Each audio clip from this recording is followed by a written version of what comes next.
நல்லா தூங்கிட்டு இருந்தேங்க. காலைல 5 மணிக்கெல்லாம் முழிப்பு வந்துருச்சு. ஏன்டா அப்படின்னு கேட்குறீங்களா?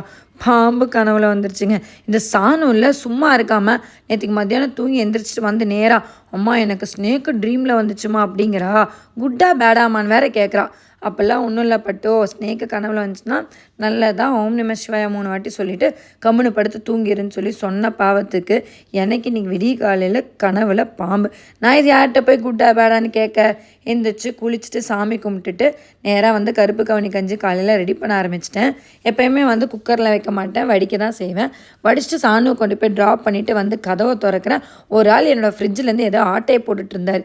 என்னங்க ஆட்டையை போடுறீங்கன்னு வந்து ஓப்பன் பண்ணி காமிக்க சொன்னால், ஃப்ரிட்ஜில் இந்த சாக்லேட்ஸ்லாம் எப்படி காணாமல் போச்சு அப்படின்றது அப்போ தான் எனக்கு தெரியுது. இந்த மனுஷன் ஆட்டையை போட்டுட்டு ஆஃபீஸ்க்கு எடுத்துகிட்டு போய் பசங்களுக்கெல்லாம் கொடுக்குறாரு அப்படின்னு சொல்லிட்டு, அப்போ சரி நிறையாவே எடுத்துகிட்டு போங்க, அட்லீஸ்ட் பசங்களாவது சாப்பிடட்டும் அப்படின்னு சொல்லிட்டு அப்படியே என் ஃப்ரிட்ஜ் காலியாகட்டும்னு சொல்லி டாட்டா பை பாய் சொல்லியாச்சு.